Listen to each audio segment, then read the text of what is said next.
Hey, we want to thank Bill.com for sponsoring the Thrivecast. We've been using Bill.com in our own firm for many years with a sweet new user interface. It's an AI-enabled platform, international payments, all kind of things. We love Bill.com. Bill.com, thank you for sponsoring the Thrivecast.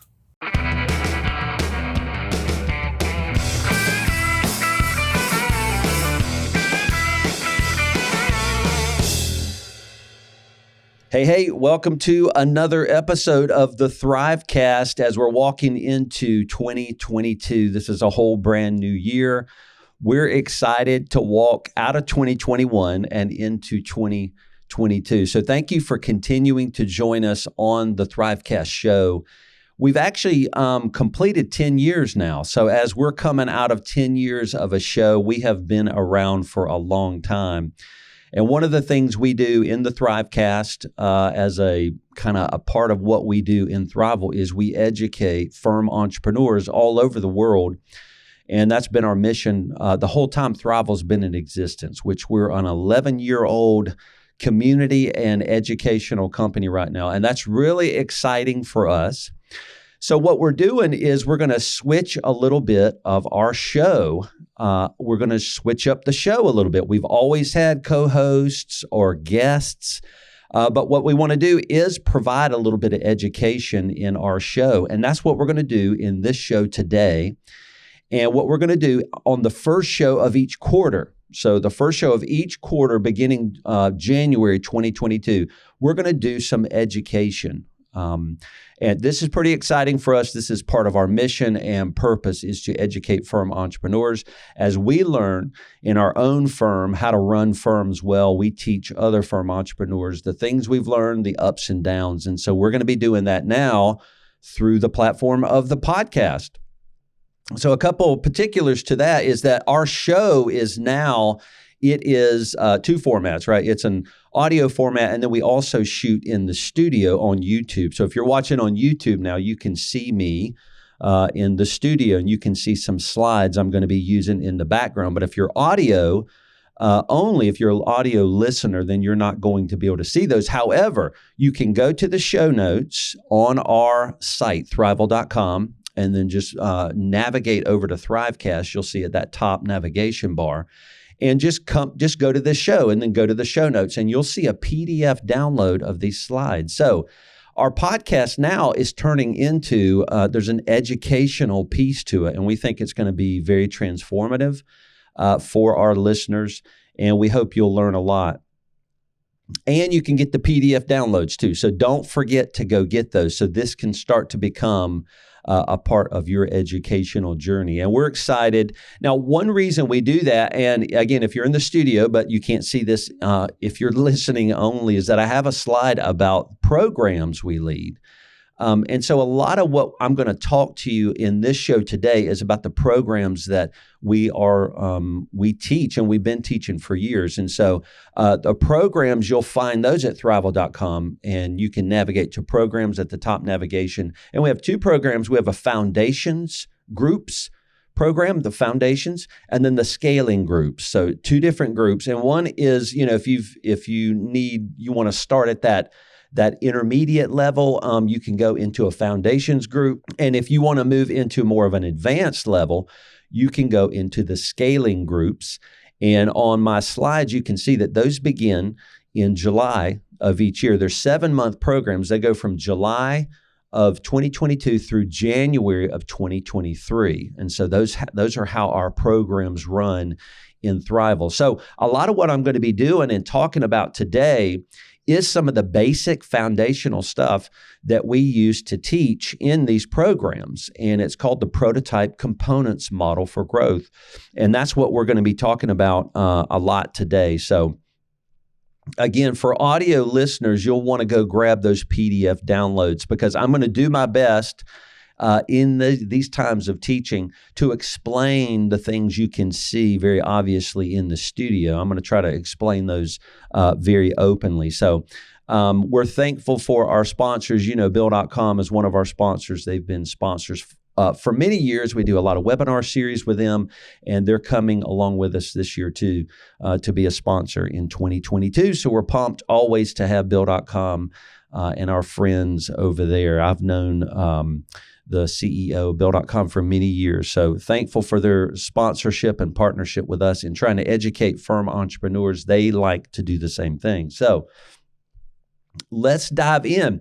And I want to hear from you guys. So you can always email us, info@thriveal.com. That is the open email address for anybody that's trying to, get to us or share things with us. And I would love your feedback. This is a brand new change in our podcast model. Again, it's just me. And I don't want to bore anybody or ramble on and on. That's why I've always loved to co-host. I've loved guests so we can learn from them, but we have so much to teach. And that's what we do in Thriveal. We teach, and we have these formal programs, which I had shared on my screen that start July 2022. So we want to educate. That's part of what we do. That's part of our mission. And we almost can't help it. So with my initiative, I wanted to start launching and teaching the first of every quarter starting in 2022. And again, we want your feedback. Is it too much? Do we ramble? We won't do as long an introduction to each show. Or is it hard to follow along audio-wise as I describe the things that we're teaching about? If you can give us that feedback at info@thriveal.com, it'll really make us a better show.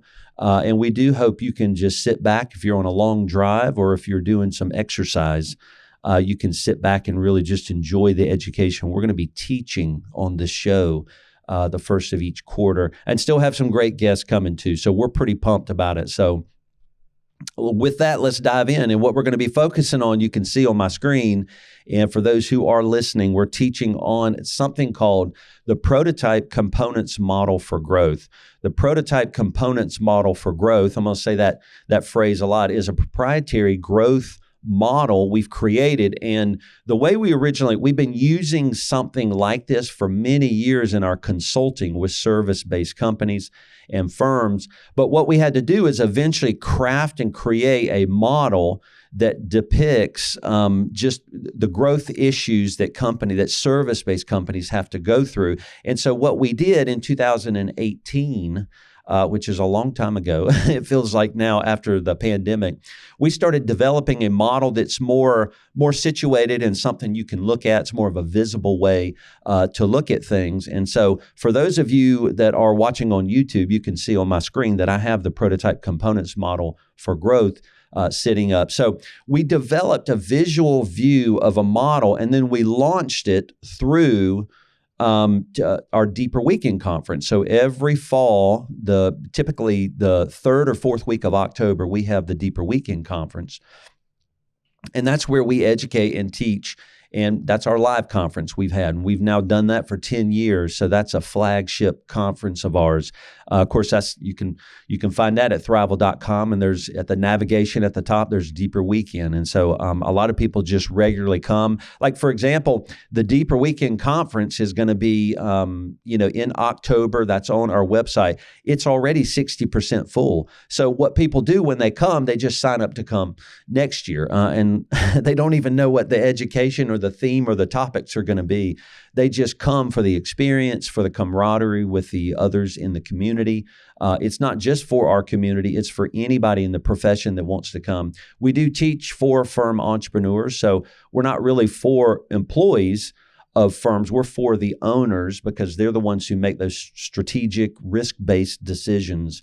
And so this model, the prototype components model for growth, we've run through the last two Deeper Weekends. And this model is very deep. We're not going to get into all of that, but we want your feedback as to what parts of this model you want to learn more about. So let's dive in. You can see on our screen the prototype components model for growth. We call this our isometric. This is really the main view, the main visible view of our model. And it's basically made up of 10 white boxes. So when we say components, prototype components model for growth, the components are 10. There are 10 components, 1, 2, 3, 4, 5, 6, 7, 8, 9, 10. And they're listed in order on the screen. So they're numbered. And so you can see them. They have they're in orange circled numbers, 1, 2, 3, 4, 5, 6, 7, 8, 9, 10. And the order matters. And that's what we're going to be talking about in today's show is really the order of it. But before we do that, we're just describing really the visible layout of this model. Now, the key thing you want to see when you look at that is that we use this to teach firm entrepreneurs how to maintain and run their firms from a strategic vantage point. We don't want any arbitrariness in growth. Strategy is all about planning for the future. So any kind of arbitrary walk into the future, it's typically not going to serve a firm entrepreneur well. So what this model does is it gives you a model to prototype your firm, to prototype build your firm. You can pre-build a lot of the issues you're going to run into. So what this model helps you do is kind of look around the corner. And that's what my partner and I do when we do firm consulting is we tell our clients, we're going to help you look around the corners. And that's being strategic. That's trying to see and anticipate and plan for what's coming and not being responsive, basically. So as you look at this model, it's first split into two sides. So there's a market side and there's a service side. And with those names, you can probably tell what we're focused on. But now one thing we've noticed in the model when we started building it after a lot of our consulting is that a lot of service-based companies and companies in general, they really fail to focus on their market. And what does that even mean? Well, it means there's some decision you're making to go serve a certain group of people in a market. And what you do in that market and for that market all matters. And so great firm entrepreneurs, we find that they're ones who are trying to read their market. They're trying to assess their market. And there's a lot of different ways you can do that. But the market side actually, the justification for the existence of your firm starts on the market side. And we're going to see that in a minute, which component that starts with. And it starts with component number one, which we're going to talk about in a minute. But the market side is that is the leading side of your business. Now, the service side on the left-hand side of this isometric is a responsive part to the market. So in a sense, we're going to see the market is a leading part, helping you understand how you're meant to build your business. Now, there's a lot to that, and we're going to dive into it. So I'm just describing what you're looking at on the screen. So a key for firm entrepreneurs, and this is for me, this is for any firm entrepreneurs, is what this model depicts, and that is balance. So firm entrepreneurs typically are imbalanced people. So they swing for ditches. That's a very common way that they operate and work within their world, right? And so some examples of firm entrepreneurs who swing for the ditches is when they feel the fear of a market, they can't get client leads coming in or something like that. That's a fear. And so they swing for another side and they just go pay, tens of thousands of dollars to somebody to help them win clients. And that may not have been the best decision, but they're often swinging for ditches. So entrepreneurs are trying their best to weave in and out of entrepreneurship. And it's a difficult thing to do, but a model starts to structure for you how you can remain balanced. And that's why this model is a balance between the market and service. And that's a key. So the market is really this client base you're trying to tap into the world to invite them into a relationship with you. The service side, these are the parts of your business that you maintain, right? This is where you run your firm. You'll find a lot of the components in there that are, a lot of the components you use to run your firm are on the service side. And so you're always trying to balance what you do in your firm, in the service side of this model, with the market side of what you're doing in the market. And the market matters. And a lot of firm entrepreneurs are probably not good at reading their market. It's hard for us. It's hard really for anybody. Probably a lot of ways we do that is being on social platforms, hearing what people are talking about. One way we do it is we lead and teach and consult with a lot of firm entrepreneurs. So if you come to Thriveal and we're leading you in programs, we're hearing a lot of patterns. We're hearing a lot of insights. We're hearing a lot of things about our market. And then what we do is we try to make sense of those. And that's your job too when you're viewing the market side of what you're doing. So let's kind of talk about, before we switch off this screen and start to learn about the order of these and the balance of these, let's kind of just talk a little bit more about the components. All right, so the components, there are 10 components in the prototype components model for growth, and I'm just going to list those out, and they're numbered in order, so it's really particular. And as I list them out, then I'm going to tell you where they're located, whether on the market side or the service side, and why we've put them on either side. So, and again, our goal in the prototype components model, and with running you through these 10 white boxes that you would see on the screen, is to balance you. That's what we're trying to do. We're trying to balance you as a firm entrepreneur, and that's really important. So let's start listing out these prototype components model for growth. The first one that you need to consider on the market side is client focuses. Client focuses is the first component that really is the justification for your existence as a firm. That is really what market niche or narrowness are you trying to go after. And so basically, we're saying if there's not some narrowness to a market that you have some justification to go into and to serve, then you really may not have any business being in business. But now we know this for accounting firms, they have markets, right? So our markets are a lot of times predetermined for us. A lot of times they're pre-created. And what do I mean by that? Well, they're pre-created by governments. So governments force and require compliance of small businesses, which is why our profession gets to exist in some sense. So our goal in Thriveal, though, is to teach firms to move past that.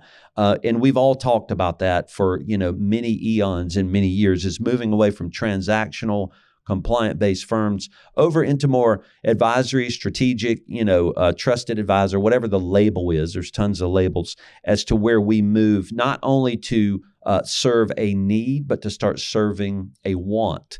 And that first component, number one, client focuses, the choice you make there is going to affect all of your other components. So that's the first one. Client focuses is on the market side of this prototype components model. Now, number two, the second component, and they are in order on purpose, is client alignment.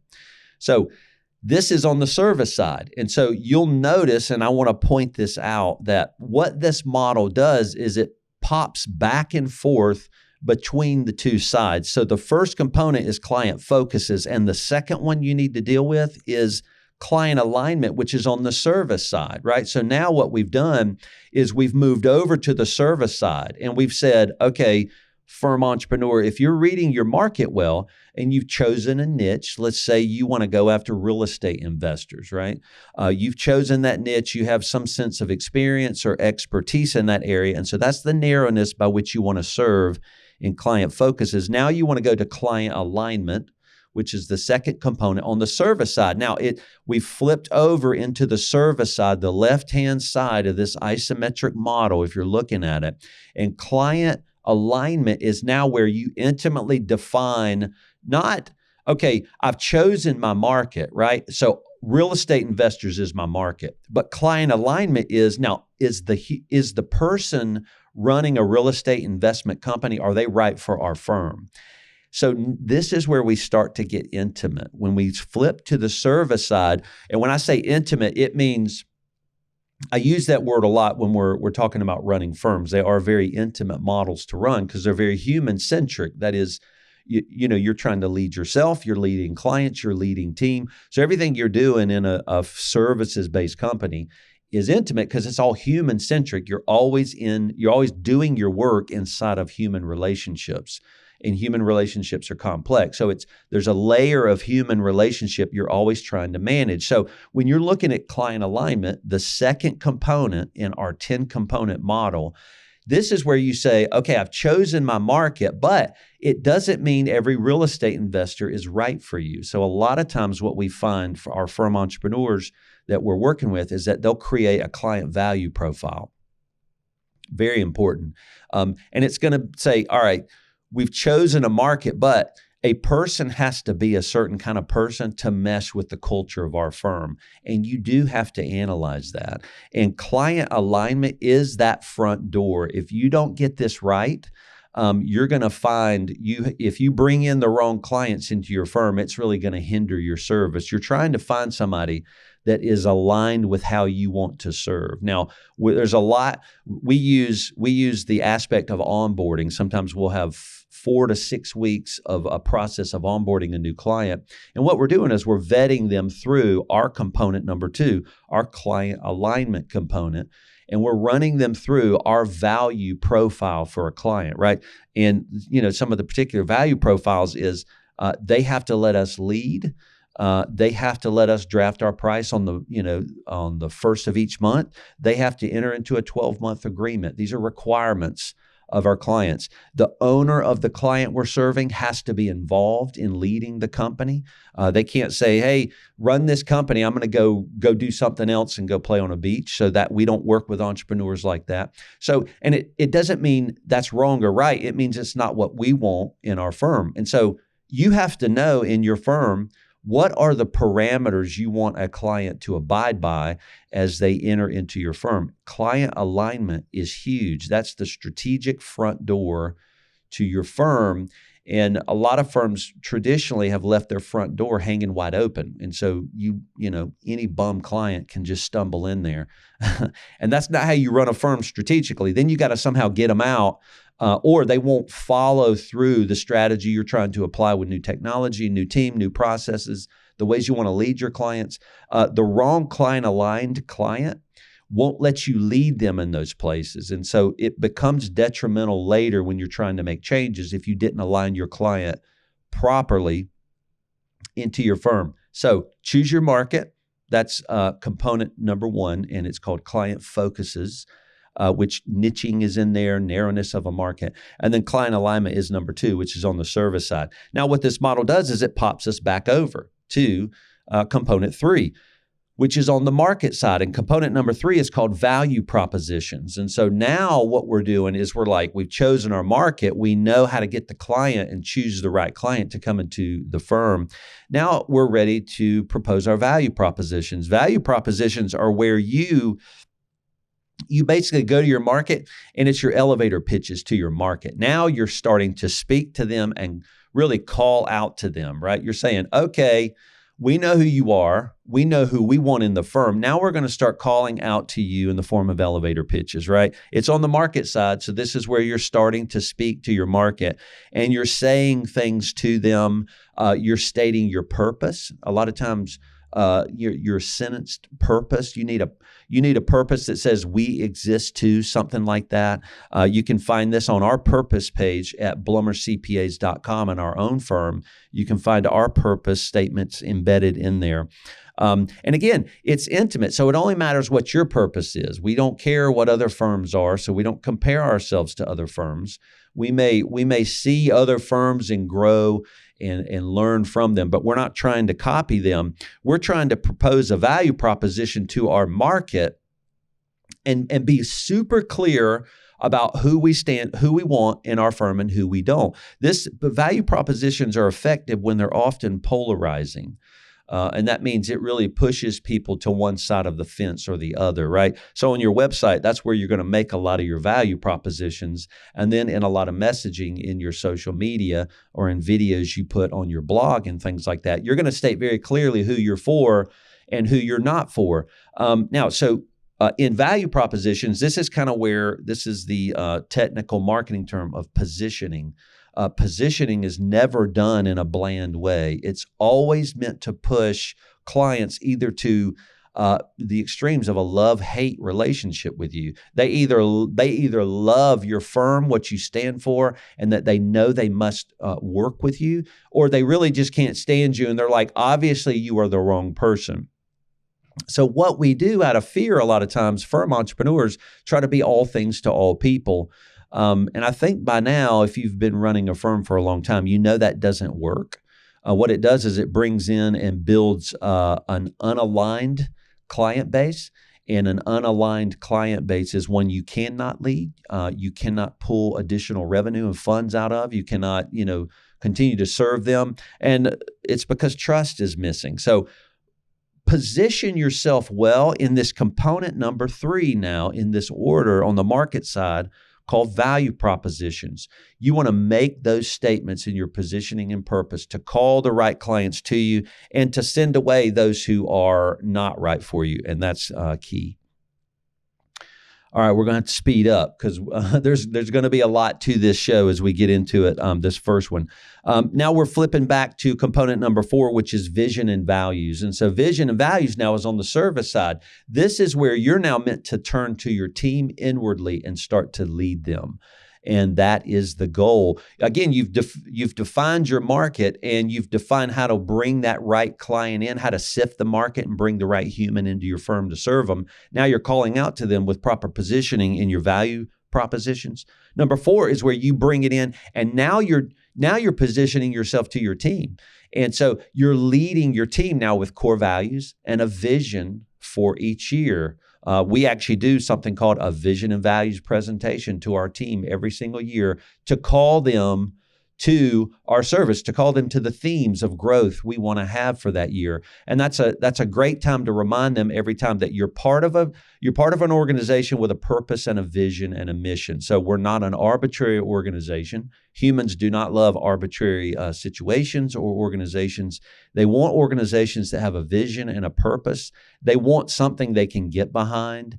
And the vision and values component is where you're meant to really position yourself as a leader to your team. You're meant to call out to them. You're meant to start being in weekly meetings with them. You want to bring them into a relationship with you. You want to stay in their life and call them to some great purpose you're trying to achieve in your firm. So it's really important that you not only define your market and then choose the humans that come in and then call out to your market, but now you're going to call out to your team too. And again, this is that 4th component that's on the other side of the model on the service side. So we've gone through the first 4 components of the prototype components model for growth. And we would say these are foundational. And if you're looking at the model, you'll see these white boxes that represent these components.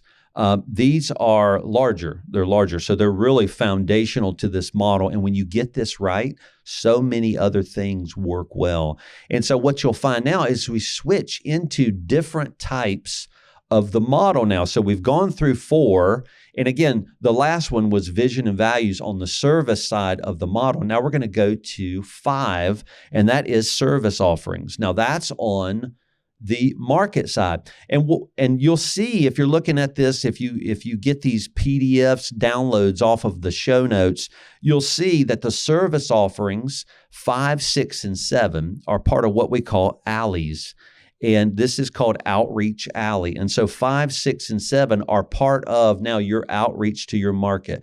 Service offerings are now strategically listing the things you will sell to them and you will not sell to them. And why is service offerings on the market side? Because the market almost determines what you can sell them. If you've narrowed yourself to choose who you want to serve, the market has some predetermination as to what it needs to consume for you in terms of a service. And what that means is you don't necessarily get to sell everything you want, right? You've now restricted yourself, which is a very strategic yes that you've said in your firm. You've now restricted yourself to a market. It's now hemming you in into what your service offerings should be. So now we're starting to see that alignment matters. The choices you've made in what we call the up channel components, that is the components that come before 5, have affected now the decisions you're making on 5, 6, and 7.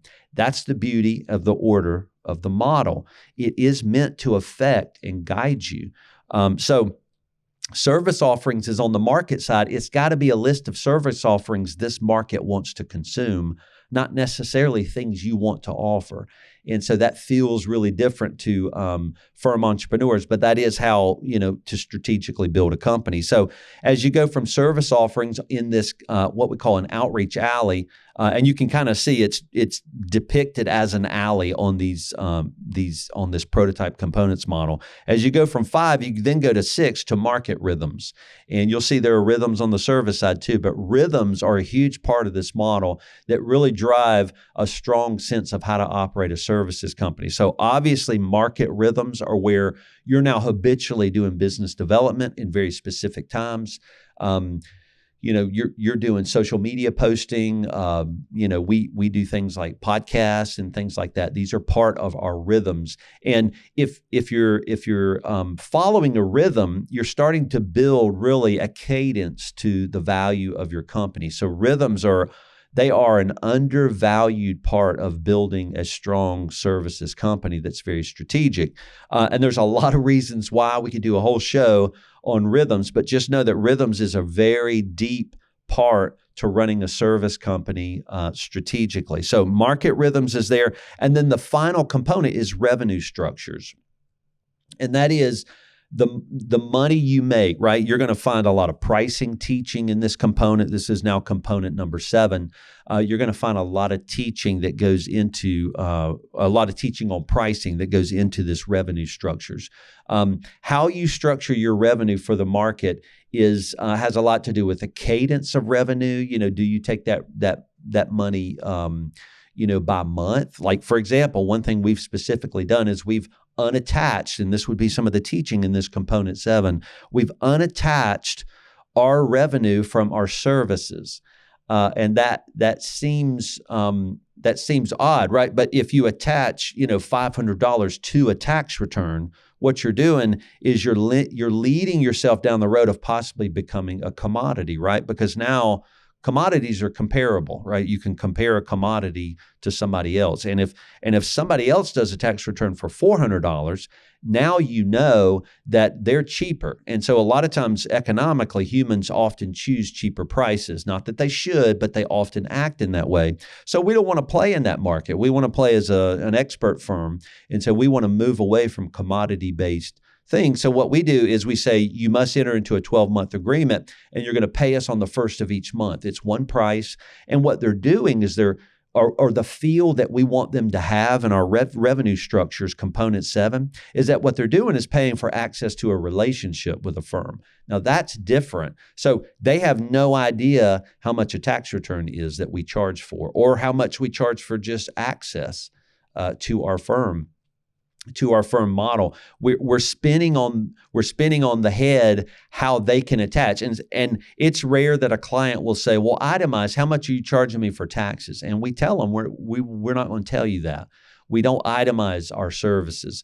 The service is going to be, $32.50 per month, and it's going to be a minimum of a 12-month agreement you're going to have to make to us. And so those are some of the restrictions we place on the clients we want to serve. So all of that structuring goes into revenue structure 7. Now there's a huge part between revenue structure 7 and team structures 8.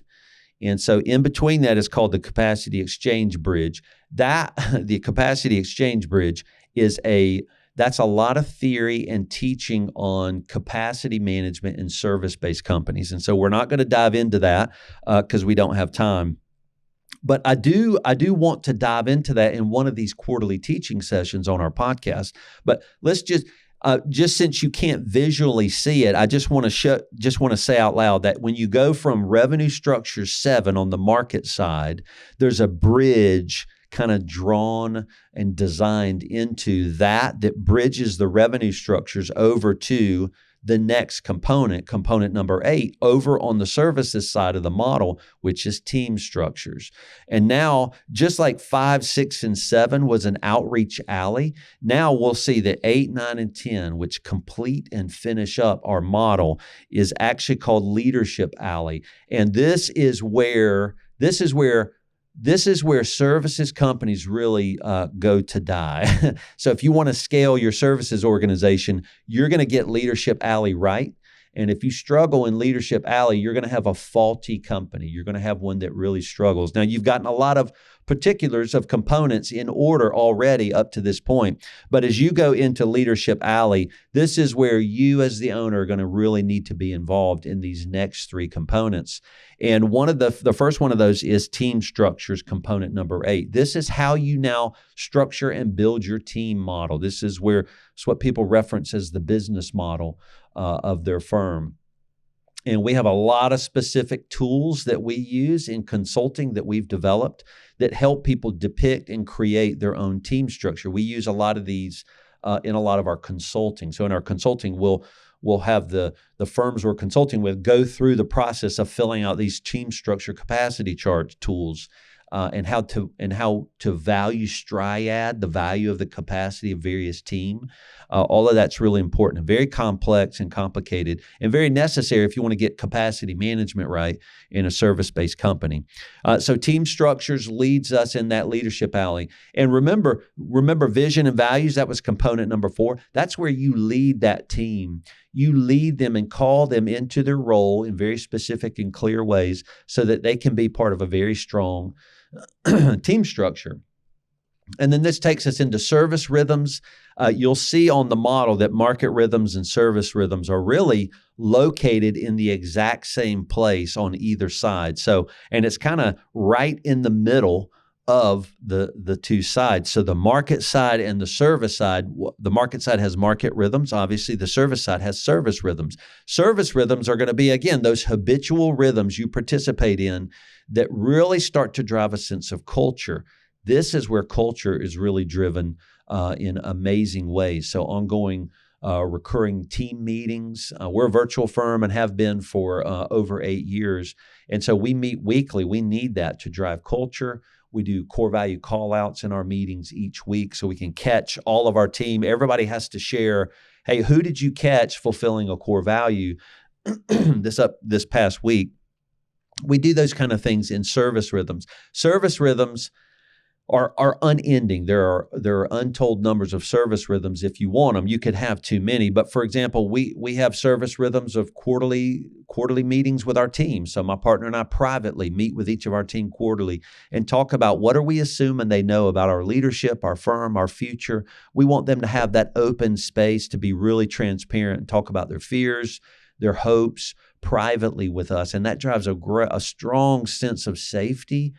And when you have safety embedded in a company, which you do that through service rhythms, you have a very healthy company, one that can go through bumps and can weather some storms, which every company weathers storms. So you need a strong culture to kind of battle against that and protect you and the team. And so the last component as we end up in this leadership alley are accountable processes. So not like service rhythms, these are really just documented step-by-step ways in which you serve.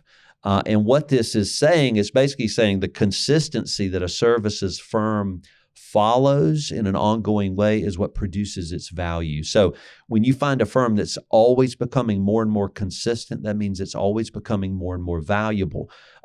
You won't scale and you won't remain valuable if you're arbitrary and non-strategic and you're not doing some type of planning into the future. Those things, that's not where you can survive and really start to become a valuable company that raises its price. Leadership Alley is where the leader stays involved through components 8, 9, and 10, again, which are team structures, service rhythms, and accountable processes. And that rounds out our prototype components model. So I don't want to spend too much more time on this, but let me just hit a couple more slides to just make some points about some of these. And so we're going to talk about the balance and the orders of the prototype components model. That is the balance from the two sides and the orders in which they're done. Order 1, 2, 3, 4, 5, 6, 7, 8, 9, 10, and why they're ordered in that way. I'm just going to read a couple of things on the slide. So market components are generally not controllable aspects of the prototype, right? That's the market. Those are things you can't control. And what we call those, they're informing and leading. They typically lead you as the entrepreneur and they inform you as to what your next strategic move needs to be. The service components are generally the controllable aspects of the prototype. That's the world you live in. And these are typically observing and responding, right? And so you can kind of put these together. As the market side is informing, the service side is observing. You're meant to observe your market and read the tea leaves to understand where it's going. Right now, of course, in our profession, you need to be reading the labor market tea leaves, right? The labor market is, again, well, this is a great example. You feel the weight of that not being controllable. The labor market, being able to find the right team who will stay, and then hiring people who, that won't leave, because when team leave, it's very disruptive. That's informing you, and you're meant to observe that because you're going to have to do something about it. And as the market components lead, also you're meant to be responsive to that. Now, when I say responsive, being strategic is being, it's being strategic. It's planning for the future. But when we're talking about the two sides, market and service, market is stating things and you're meant to respond to that market. So what we find is successful firms take risks to narrow in a way that they can see patterns that guide their informing behavior. So I'm reading the slide. I'm kind of letting you know what that market component summary is. And again, you do have to narrow, but that's a risk. But the risk of that narrowness gives you the ability to read that market more easily if you're reading a more narrow market, and then that's going to inform your behavior. And then on the service side, I'm going to read this to you. It says, successful firms take risks now to test a market's adaptations with new service offerings that teach them their place. And basically what that means is you're meant to read your market. And how do you do that? Well, you pitch things into it. You pitch new services, you pitch pricing, you pitch higher prices, and these show you what a market is willing to consume and the value that it's willing to take on. All right. So the orders, basically the orders of the component 1 through 10 are in a particular order. And these are the art of balancing the prototype between service and market. And again, I'm reading our slides. I know a lot of you audio can't see it, but this is basically the reason for the orders. It's an art to balancing your firm with your market. It also helps you assess misordered buildings of a service firm. And what do I mean by that? Well, in consulting, here's what we find. Often in consulting, we're dealing with issues, right? People come to us to do consulting when they have a problem or they want to undo something or they really want to push forward a really strong initiative in their company. And what we find when we get into the depths of working with those service firms is when they're struggling or they've hit growth ceilings or whatever they're facing, it's because they've gotten a lot of their component models out of order. Like, for example, they'll try to build a team structure, which is component number 8, which doesn't support the choices they made in component 1 in the narrowness of the market they've chosen. And it's important. If you narrowed yourself into a market on purpose, that's a strategic move. That was a risk that you took, but it is a right way to grow.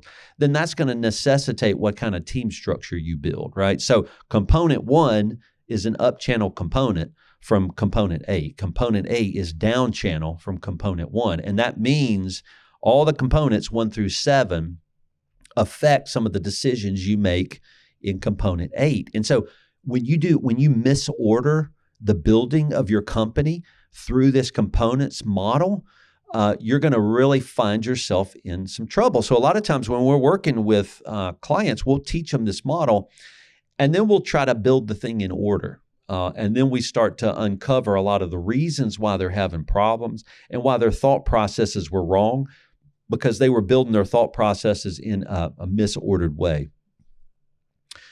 All right, we're going to end up here with drivers and then just a couple more questions around drivers. Drivers really are, we're thinking what drives you in the service side? What drives you on the market side to help you remain balanced?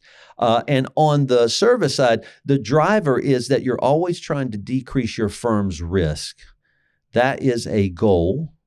Decreasing risk is a necessary part of what you're trying to do on the service side. So how do you do that? You build strong teams, you invest in culture, you invest and you hold accountable people to following accountable processes. These are things that de-risk your agency or de-risk your firm. It could be an agency or a firm, either kind of service-based business. And on the market side, you're always meant to increase your client's value. That's what you're always shooting for, because as the value of your client goes up and their work with you, your price gets to follow that value. So those are the drivers. As you're thinking about this, always be thinking, how do I lower my firm's risk and how do I increase my client's value? So here's a couple questions to help you just think through. And so we're going to leave you with this as we end this podcast. I know the podcast is a little bit longer, so thanks for hanging with us as we're testing a new model for education. So it's really exciting for us to share some of these thoughts. And again, we have 12-month programs we've actually run people through that go through these models. So you'll want to move into some of our programs if you want to dive deep into this model and how it helps you, because the homework, the analytics and science behind the homework we push you through in our programs really embeds this deep into your firm. It's pretty amazing. Here's some questions for you as you seek to decrease your firm's risk, right, on the service side. What service model are we putting up with or doing it like we've always done it that has inherent, embedded, unnecessary risk in our company? Some people for our profession would say billing by the hour might be one of those.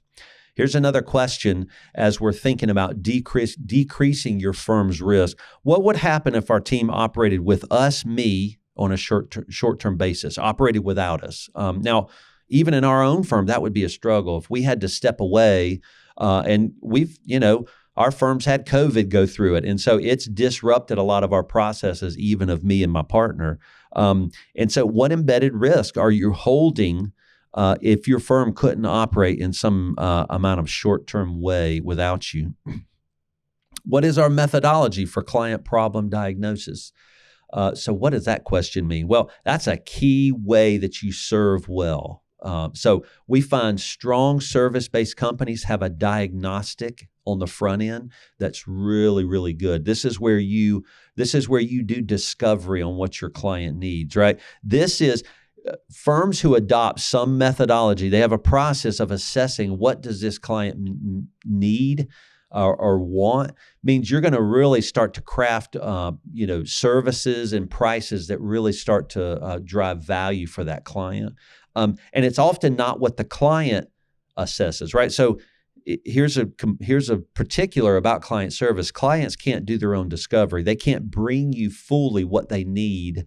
They're not the consultant, and they can't apply that to themselves either. So clients don't know what to tell you to do for them often. They can list their needs, right? Do a tax return, do accounting, but they can't list their wants. What do they want so that they can strategically grow? You're meant to develop a methodology for that client diagnosis. And so the question is, what is our methodology for client problem diagnosis? And again, these are on the service side, de-risking your firm's risk, because if you get it wrong, if you assess a client's needs wrong, you price it, you get them in the firm, and you start serving and offering wrong things, you'll find they don't need it. That's detrimental to your client relationship. So here's another question in de-risking your firm's risk. What are we or me? Where are we or me in the way of our firm operating efficiently? So this is a component where we find owners are often in the way. They're the ones that are in the way. And so where are you in the way of creating a firm that can operate efficiencies? Now let's move. Those are 4 questions on the service side to de-risk your firm. So let's flip over to the market side. I want to lead you with 4 questions there on increasing your client's value. What has our team been hearing about requests for service being made by our clients? This is often how you listen to your market, is your clients just are going, hey, my uncle said this, my uncle told me to do that, my brother-in-law's bass drums girlfriend said, go be an S Corp. So as you're hearing these things, what are the tea leaves you need to be reading about service you're not possibly providing, where you can actually increase the value of your client?